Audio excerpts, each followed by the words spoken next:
Hello friends, 91.2 NIVH hello Doon से मैं हूं आरजे आशा। दोस्तों, आज हम एक बहुत ही खास गेस्ट से बात करने वाले हैं जो हम सभी के लिए एक प्रेरणा का स्रोत है, जिनके बारे में मैं थोड़ी सी लाइनें कहना चाहूंगी। ये वक्त न ठहरा है, ये वक्त न ठहरेगा, यूं ही गुजर जाएगा, घबराना कैसा, हिम्मत से काम लेंगे, घबराना कैसा।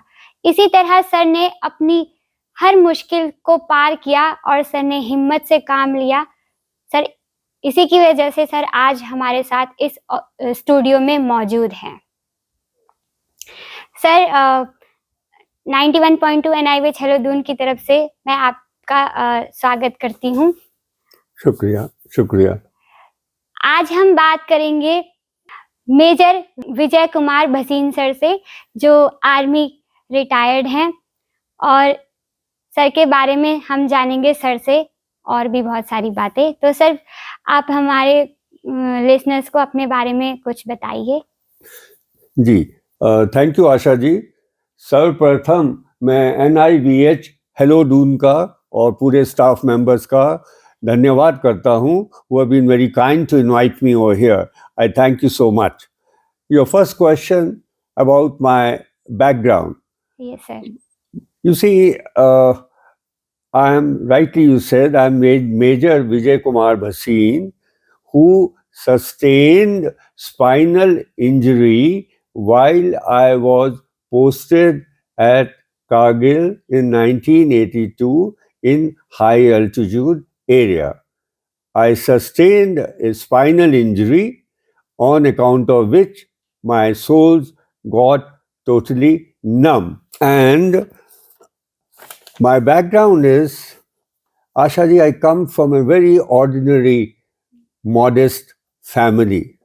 Yes, sir. My father was a medical doctor.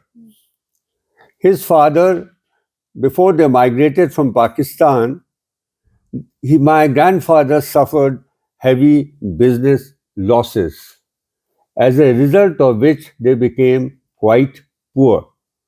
And thereafter, you'll be surprised that my father, because of the poverty, used to study in Lahore with a blanket on top of his head, and he used to study under the lamp post because there was no electricity in his house itself.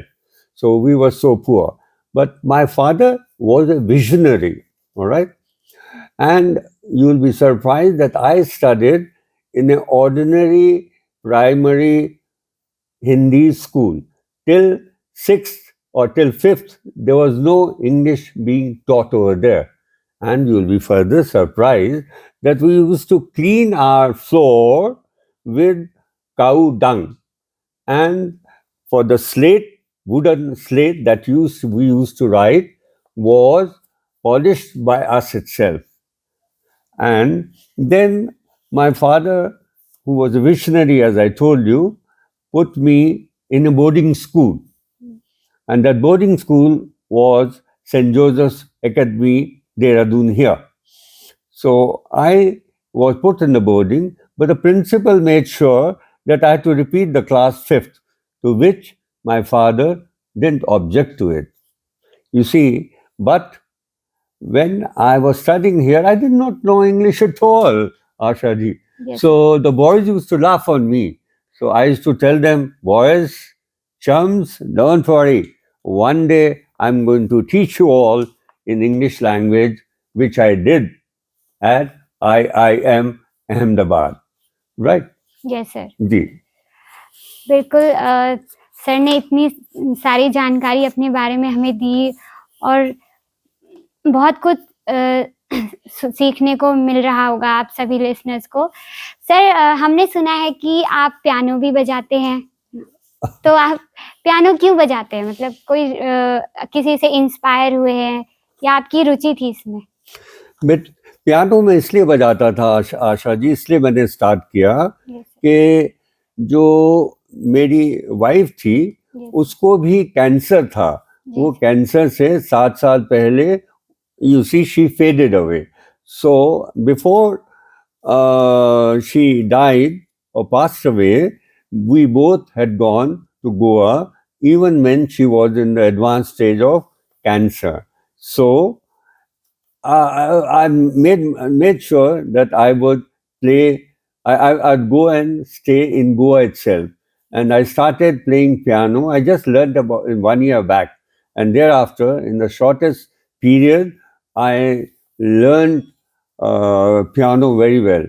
And thereafter, I started playing piano for cancer patients, for blind school, for destitute homes, for old age homes, for war widows, for hardcore life imprisoned convicted convicts, and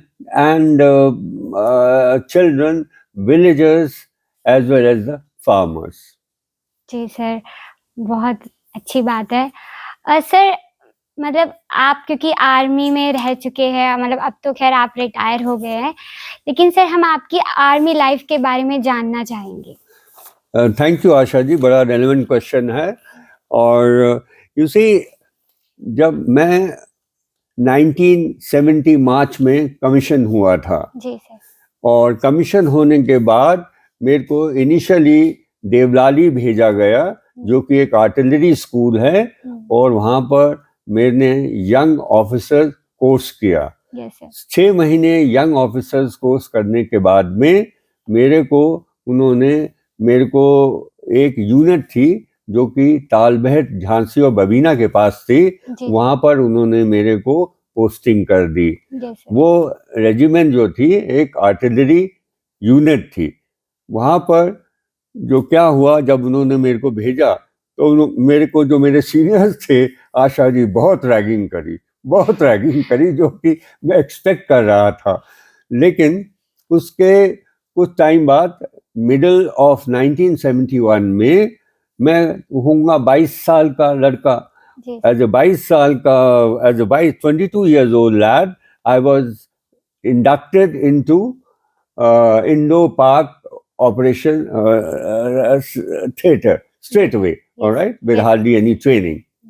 और उसके बाद में सन 1971 में जब तो war theatre में हम गए, तो उसके बारे में वहाँ से कुछ दिन रहने के बाद में हमको सीधा वो वहाँ पर भेज दिया, जहाँ पर कि पाकिस्तान का रास्ता टुवर्ड शक्करगढ़ था। जी सर। जाने से पहले, आशा जी, आपका ये भी सवाल था, जाने से पहले फील्ड मार्शल सैम मानेकशॉ, उसने सारे ऑफिसर्स को इकट्ठा किया, और इकट्ठा करने के बाद में उन्होंने कहा, look boys, I have made the passage absolutely clear for you, it is a cakewalk for you, सीधा जाइए और सैम मानेकशॉ को सैल्यूट करते जाइए, alright. And certainly we went toward Shakargarh sector. और वहाँ पर क्या हुआ, जैसे ही हम जा रहे थे तो मैंने देखा, I saw one gentleman who was having his bath in cold water. Just imagine, outside a small tent where the lantern was burning. So मेरे को गुस्सा आया कि लैंटर्न क्यों जला के, कौन आदमी है? I said, who could this swine be? बोल तो दिया मैंने, एकदम जवाब आया, gentleman, I am your commander brigadier Voda. मैं तो भाई घबराया, मेरे को एकदम माफी मांगनी पड़ी, but he was a very good man, and he said, you see, what happened was, he had passed his orders, everybody knew what our mission was towards that theatre, and after that he wanted to be a little cool, so he was having his bath, and thereafter he followed us. एक instance और था आशा जी, जो जहाँ हम बच गए, हम जैसे ही क्रॉस कर रहे थे, हमको थी खबर कि भाई ऊपर से कोई थ्रेट नहीं है, लेकिन हम जैसे ही सुबह 11 बजे पास कर रहे थे माइनफील्ड के बीच में से, तो ऊपर से देखा पाकिस्तानी साइबर जेट्स आ गए। अरे भाई, ये तो बड़ी गलत बात हो गई, क्यों हमारे ऊपर आ गए वो। उन्होंने हमारे ऊपर 2 चक्कर मारे। जैसे ही 2 चक्कर मारे, हमने कहा, भाई सुनो, ये तो मौत को आ गई है। लेकिन कुछ क्या हुआ, उन्होंने पाकिस्तान को बताया होगा कि भैया हम जो हैं, इनको हम मिल गए नीचे वाले, यहाँ काफ़ी गाड़ियाँ 100 के करीब हैं, इनको हम ब्लास्ट कर रहे हैं। तो उन्होंने कहा होगा साइबर जेट पायलट्स को कि you bloody fools, we sent you for a different mission और आप इम्प्रॉम्प्टू टारगेट छोटे को पकड़ रहे हो। सो उसके बाद हमने देखा और रेडियो पे सुना कि वो पठानकोट गए। Yes. पठानकोट जाने के बाद में उन्होंने कंप्लीट एयरफील्ड को बहुत बुरी तरह से बम्बार्ड कर दिया, राइट। और उसके बाद में जो तीसरा वो था कि हम जैसे यू सी हमारी जो कमांड पोस्ट होती है आर्टिलरी की काफ़ी बड़ी होती है, जी सर। तो हम अंडरग्राउंड होते हैं और अंडरग्राउंड होने के बाद में एक किसी से कंसील होते हैं। So we were under a mango tree. So उस दिन हम जैसे ही वहाँ हम पहुँचे तो हमने देखा ऊपर से एक बहुत बड़ा बम पड़ा और वो पूरे हमारे जो मैंगो ट्री था तो totally was demolished. Fortunately we got saved. एक तो ये इंस्टेंस हो गया। उसके बाद में एक इंस्टेंस और हुआ कि हमने सोचा अब तो लड़ाई खत्म होगी। जब लड़ाई खत्म हो सीज फायर हो गया, तो सीज फायर होने के बाद में मैंने देखा कि गाइडेड छोटी सी मिसाइल जो कि पहली बार पाकिस्तान ने इस्तेमाल करी थी जी। और वो मेरे किडनी को बिल्कुल it brushed my kidney and I got totally saved over there. नहीं तो उस दिन तो बहुत बुरा हाल हो जाता हमारा। सर जैसे कि अभी आपने ऊपर बताया था कि 1982 में जब आप कारगिल में थे तो आपके साथ कुछ इंसिडेंट हुआ था, तो सर हम उसके बारे में जानना चाहेंगे। जी, मैं आपको बताता हूँ। You see experience high altitude का हमारा बहुत ही ऐसा था जी सर। कि मैं जब कारगिल में था तो कारगिल लद्दाख एरिया का जो टेम्परेचर होता है यस। वो ऑलमोस्ट 34-33 माइनस में जाता है पूरे लद्दाख रीजन और कारगिल का। और कारगिल की ये खासियत है कि सबसे ज़्यादा बर्फ़ जो पड़ती है वो कारगिल में पड़ती है। सो मैं वहाँ पर था तो कारगिल में वहाँ तो एक ही चीज़ है आशा मैडम यस। कि आप जो है अपना इक्विपमेंट को फिट करिए, फिट रहने दीजिए और अपनी सेहत को फिट करिए। If you save both yourself as well as your equipment, half of the battle is won. ये हाई ऑल्टीट्यूड का एक्सपीरियंस हमारा रहा। सर जैसे आप मतलब हम ये जानना चाहते हैं जैसे कि कौन सी डिसेबिलिटी है। जैसे मैं ब्लाइंड हूँ तो मेरे तो जैसे आंखों से पता चल जाता है कि हाँ मैं ब्लाइंड हूँ, तो हम जानना चाहते हैं आपसे। मेरी डिसेबिलिटी तो जैसे मैंने आपको बताया कि स्पाइनल इंजरी हुई थी। जी सर। और स्पाइनल जब मैं गिरा उस दिन टेम्परेचर -27 था, -27। जी सर। बहुत अच्छी धूप थी और मैं स्लिप हुआ। Yes sir. वो तो कोई खुदा ने बचाया कि नीचे एक सुरू रिवर थी, मैं उसमें जाके नहीं गिर पड़ा तो थोड़ा सा बच गया। लेकिन जो हाई ऑल्टीट्यूड का ये है कि अपने को आदमी किसी तरह से बचा ले। तो उसके बाद मेरे को जो है मैंने अपने को पाया कि मैं Delhi army hospital, base hospital में वहाँ पहुँच गया। जब मैं वहाँ पहुँचा तो मैं 4 महीने वहीं पड़ा रहा और ना मैं लेफ्ट होता था ना राइट हो सकता था। बिल्कुल एक लॉक की तरह I was you see sleeping on the bed itself. But the surgeon was good. He said I don't want to operate on you. He wanted to treat me with a conservative treatment. उसके बाद 2 महीने बाद उन्होंने मेरे को वो दिया, medical leave दी। फिर मैं घर गया, उसके बाद में फिर मैं वापस आ गया। लेकिन अनफॉर्चुनेटली ये हुआ कि मेरी नर्व दबने से I lost the sensation on my sole. तो मेरे को थोड़ा सा वॉकिंग में इतना प्रॉब्लम होता है, लेकिन मैं सोल्जर आदमी हूँ, लेकिन फिर भी मैं चलता हूँ ऐसे जैसे कि किसी को पता ही ना चले। बहुत हिम्मत के साथ आपने सर ये कदम लिया और आपको हम क्या पूरी दुनिया आपको सलाम करती है कि आपने इतनी हिम्मत के साथ, इतने हौसले के साथ अपने आप को संभाला। सर मुझे जैसे कि पता चला है कि आप गोल्फ भी खेलते हैं। जी बिल्कुल ठीक है। मेरे 2 पैशंस हैं आशा जी। एक तो है गोल्फ खेलना और उससे क्या होता है कि मैं अपने को फिट रखता हूँ जो मेरी इंजरी है। और मैं सुबह भी खेलता हूँ, शाम को भी खेलता हूँ अनलेस कोई कमिटमेंट हो। और एक दिन में मैं 9 से 10 किलोमीटर ज़रूर चलता हूँ। जी, कम से कम इतना ज़रूर चलता हूँ और इसीलिए मैं अपने को फिट रखा हुआ है मैंने। बिल्कुल सर। सर, आपने बहुत सारी पुस्तकें भी लिखी हैं, तो मैं जानना चाहूँगी कौन-कौन सी पुस्तकें आपने लिखी हैं और आपकी एजुकेशन के बारे में? Thank you for my education and the books also. You see, I'll tell you about my education first, in fact. You see, जब मैं रजौरी में पोस्टेड था, जी सर। तो मैं सिर्फ एक खाली ग्रेजुएट था, बीएससी था। तो मेरे को पता तो था कि 20 साल के बाद मेरे को आर्मी छोड़नी पड़ेगी, कोई प्रमोशन नहीं है, कोई नया कोर्स नहीं है, तो छोड़ने का तो पक्का था। जी। तो मैंने क्या किया कि भैया तुम बाहर जा रहे हो, खाली ग्रेजुएट को कौन नौकरी देगा? और फिर मैंने एमए करी तो मेरे पास कोई बुक्स नहीं थी। रजौरी में कहाँ बुक्स मंगाते हैं हम वहाँ पर। जी। मैं सिर्फ जो था आईक्यू मेरा बड़ा तेज था, मैं रेडियो सुनता रहता था। और फिर मैंने जो वहाँ से एमए करी, और एमए में इंटरनेशनल रिलेशंस में I topped in that particular paper. और वो पेपर करने के बाद में फिर मैंने पीएचडी करी। जब पीएचडी करी तो मैंने कहा पीएचडी तो सभी करते हैं भैया, कौन तुमको नौकरी देगा। फिर मैंने एमबीए करी।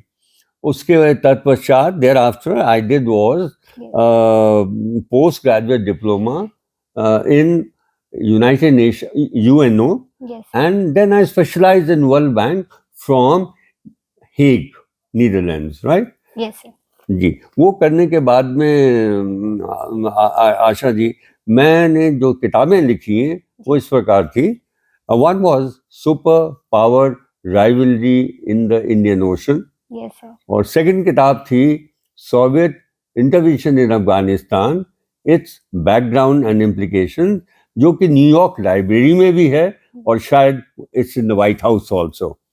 Third book was IIM Ahmedabad में दो प्रोफेसर्स के साथ मैंने मिलकर एक और किताब लिखी, two perspective of Indian exports, that was on the commodities itself, right. उसके बाद में आशा जी, मैं फाउंडर एडिटर रहा हूँ दो इंटरनेशनल जर्नल्स का। उसको करने के बाद में फिर मैंने जब बाहर आया तो मैंने एक एक्सपोर्ट एसोसिएशन काउंसिल से थी प्राइवेट, उसको ज्वाइन किया। उसको ज्वाइन करने के बाद में उन्होंने मेरे को गैट और डब्ल्यूटीओ नेगोशिएशंस के लिए ब्रसल्स और जेनेवा भेजा for talking to the GATT and WTO to keep the farmers interest in India. उसके पश्चात फिर उन्हीं के साथ दो तीन साइंटिस्ट और I went to United Nations also. In United Nations they gave me with the scientists I had to produce a paper that was chalking out food strategy for South and Southeast Asia. यहाँ मैं एक छोटा सा आपको example दूंगा। मैं छोटा सा एक गांव से आया जहाँ अंग्रेजी तो बोलते नहीं थे। तो जब मैं यूएनओ के गेट के ऊपर जा रहा था, वहाँ लिखा था यूनाइटेड नेशन ऑर्गेनाइजेशन, तो मेरी आंखों में थोड़ा सा नम हुई और मैंने ऊपर देखा और अपने फादर और भगवान को धन्यवाद दिया कि thank God a lad coming from a small village is today crossing the United Nations citadel. बहुत बड़ी बात है सर, आपके अंदर इतने सारे टैलेंट है और आज भी आप हमारे साथ हैं, हमारे लिए बहुत बड़ी बात है। सर, मैं आपके वॉर एक्सपीरियंस के बारे में कुछ जानना चाहूँगी। जी, you see, I'll tell you about my war experience. In fact, ऐसा है कि सबसे पहले तो जैसे ही हम जा रहे थे तो फील्ड मार्शल सैम मानेकशॉ ने, जैसे मैंने आपको बताया, उन्होंने सबको इकट्ठा करके हमको बताया। तो उसके बाद ये हुआ कि आप ये देखिए कि जैसे हम वहाँ जा रहे थे, शक्करगढ़ जो था हमारे बॉर्डर से कोई 22-24 किलोमीटर दूर था। तो वहाँ हमको एक हुक्म आया कि आप यहाँ से सब कुछ छोड़ के जल्दी भागिए, क्योंकि टैंक्स आ गए हैं दुश्मन के। लेकिन मेरे साथ एक सूबेदार पांडुरंग भोसले था। जी सर। वो unfortunately he is gone blind now, he is a honorary captain. और उसने कहा, नहीं साहब, देखिए हमारा एक्सपीरियंस नहीं था, उसका एक्सपीरियंस कितना ज़्यादा था। नहीं साहब, हम हिंदुस्तानी हैं, मर जाएंगे, कट जाएंगे, लेकिन मैं अपना कुछ सामान यहाँ नीचे नहीं छोड़ के जाऊँगा। तो हमारे जो एम्यूनिशन नीचे उतरे हुए थे, जो कि काफ़ी भारी होते हैं बेटे, और उसको उठा के हमने उसको अंदर रखा तो कुछ हमको समय लगा, लेकिन आप देखिए उस सूबेदार भोंसले ने मेरे को कितना उसने एक किस्म से पूरा सिखाया और मोटिवेट किया। और उसके बाद में मैं आपको एक और सुनाता हूँ। एक सिख हेलाई ट्रूप्स के साथ में मैं ओपी ऑब्जर्वेशन पोस्ट एडवांस आगे जा रहा था। बड़े अच्छे सुनने की बात है ये कि हम जैसे ही वहाँ पर रात को मार्च करके पहुंचे थके हुए, तो वो एक जवान आया, सरदार जी, कहता सर जी चाय पी लो। मैंने कहा यार तू चाय कैसे बना दी? कहता सर चलते चलते स्टोव ऊपर रखते हैं, पानी बॉयल हो जाता, आते सार आपको हमने दूध पिला दिया। अब आप देखिए क्या जोश है हमारे जवानों में, हिंदुस्तानियों में। एक और सुनाता हूँ मैं आपको कि वो जो हम जब रुक गए, सीज फायर हो गया, तो हमने देखा एक भैंस उधर से आ रही थी, तो एक सिख हिलाई का जो जवान था वो माइनफील्ड के अंदर घुस गया उसको पकड़ने के लिए ताकि सबको दूध पिलाऊं। हमने आवाज दी उसको, अरे भाई ये क्या कर रहा है तुम, कुछ हो जाएगा। तो वो वही हुआ, वो माइनफील्ड के ऊपर तो चढ़ गया, लेकिन भैंस का पाँव माइनफील्ड के ऊपर लग गया, तो वो ब्लास्ट हो गई। ब्लास्ट होने से वो उसको वापस आना पड़ा, तो उसका हाथ जो था पेट पर था। तो यहाँ पर आया तो कंपनी कमांडर, हमने पूछा भाई क्या चोट तो नहीं लगी? तो वो बोलता है sir, in Punjabi he said माड़ी मोटी चोट लगी, that means hardly any चोट। And we said remove your hand. He removed his hand and all the intestines came out and he died there only, thereby trying to tell you look at the how good our soldiers are in fact, and that is how। अच्छा एक और अच्छा instance है। अब देखिए हिंदुस्तानी और Pakistani soldiers में कितना डिफरेंस है। जैसे हम जा रहे थे तो मेरे को पता चला कि एक पाकिस्तानी सिविलियन बूढ़ा आदमी, उसकी लाश पड़ी हुई वहां पर। हमने कहा नहीं भाई यहाँ, और हमको जाना था, हमने कहा हम नहीं जाएंगे जब तक कि इसको इनके धर्म के according we don't bury him, alright. So we buried him, वहीं पर ही उसको बरी किया, उसको दफनाया और उसका जो भी पैसा था उसके ऊपर डाला। और हमारा पंडित जी आया और उसने जो भी उसको थोड़ी बहुत उर्दू आती थी उससे बोल के हमने उसको दफना दिया। अब देखिए पाकिस्तान का क्या हाल देखिए, और हमारे तो अभी भी प्रिजनर्स ऑफ वार पाकिस्तान के पास है जो बेचारे रोते हैं। आपके मीडियम से मैं हाथ जोड़ के रिक्वेस्ट करूंगा कि किसी तरह से अपनी आवाज़ ऊंची करिए ताकि वो हमारी वहाँ से जो हैं प्रिजनर हमारे वापस आ जाएं, उनकी लेडी वाइफ्स, उनके बच्चे जो कि बूढ़े हो गए हैं, आज कहीं चले भी गए हैं, वो आज भी रोते हैं, तो उनको बुला दीजिए। एक और मैं आपको बताता हूँ कि जब सीज फायर हुआ तो हमको जिस दिन ऑर्डर आया भाई सीज फायर हो गया इंडिया पाकिस्तान का, अब कोई गोला नहीं चलाएंगे।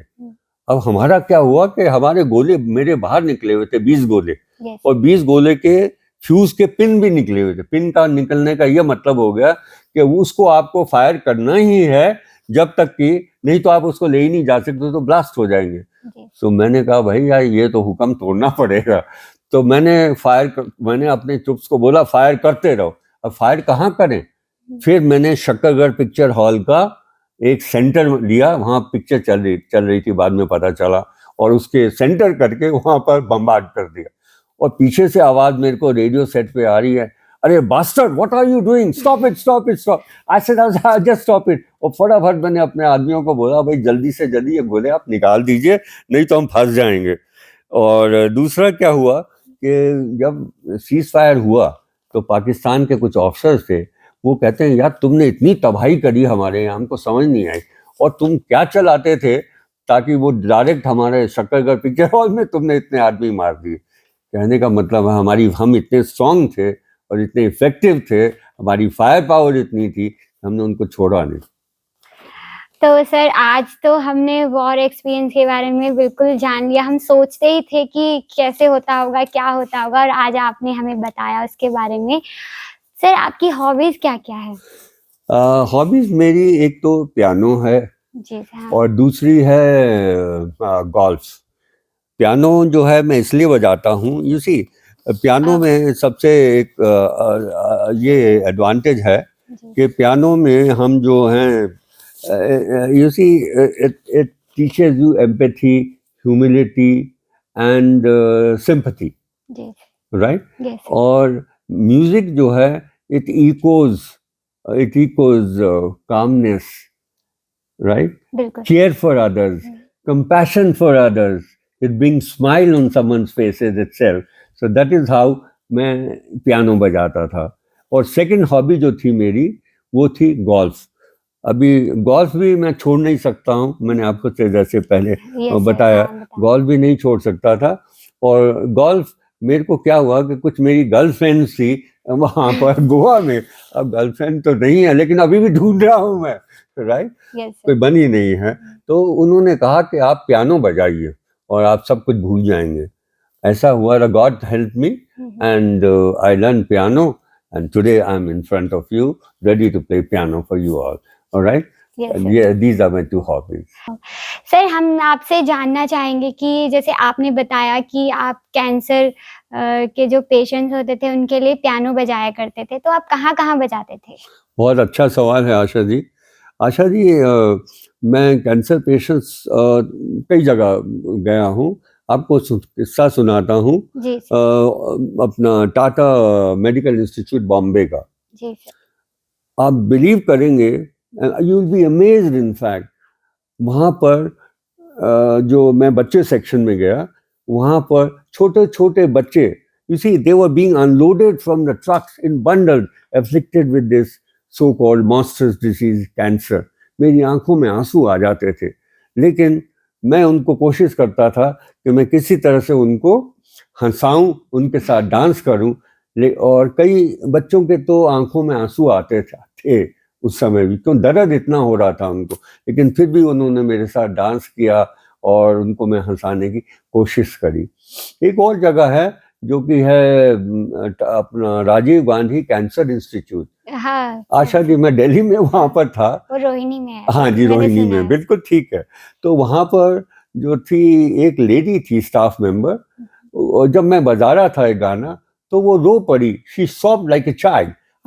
You see we had to intervene to make her calm. आप देखिए, मतलब इतना होता है. उसके बाद आशा जी मैं एक डेस्टिट्यूट होम में गया. जी. तो जब वहाँ गया तो वहाँ मदर ने मेरे को बताया, she told me, she said people come at night over here, alright, and leave their parents here at night, old age parents. देखिए, the world is so hard, stone hearted. And she said, I just pick them up and bring them over. And my next instance was, I had gone to a blind school, right? Yes. So मैं जब उस blind school में गया तो बहुत बुरा लगा कि भगवान किसी को इतना डिसेबल तो मत करो. तो उसमें एक लड़की थी, उससे हमने पूछा, मैंने पूछा कि आपको बुरा तो जरूर लगता होगा. तो कहती नहीं, I pray God, God don't help me, help others who are more handicapped than me. देखिए कितनी बड़ी बात बोल गई. एक तो ब्लाइंड है, उसके बावजूद ऐसी बात बोल रही है कि आप भगवान मेरी मदद मत करो, आप उनकी करिए जो कि मेरे से भी ज्यादा हैंडीकैप्ड हैं. उसके बाद जो है, जब मैं उसी ब्लाइंड स्कूल में, एक there was a young girl, in fact आपकी उम्र की होंगी, उसने डबल कंप्यूटर में स्पेशलाइज किया था. तो वो रोज बाहर जाती थी, बाहर स्कूल में पढ़ाती थी, वो वापस आती थी. तो मैंने उससे पूछा, मैंने बोला कि क्या करती हैं आप? कहती है मैं कंप्यूटर क्लासेस लेती हूँ. अब बताइए कितना मेरे लिए भी ये कितना मोटिवेशनल था. मैंने सोचा अपने मन में कि बेटी आप तो मेरे से ज़्यादा सोल्जरली हो. तो एक दूसरा लड़का था, वो I asked him, I said, son, what happened to you? He said, sir, I'm blind since childhood. मैं आंखों में तो आंसू थे ही मेरे. तो मैंने उससे पूछा, मैंने कहा what is your mission now?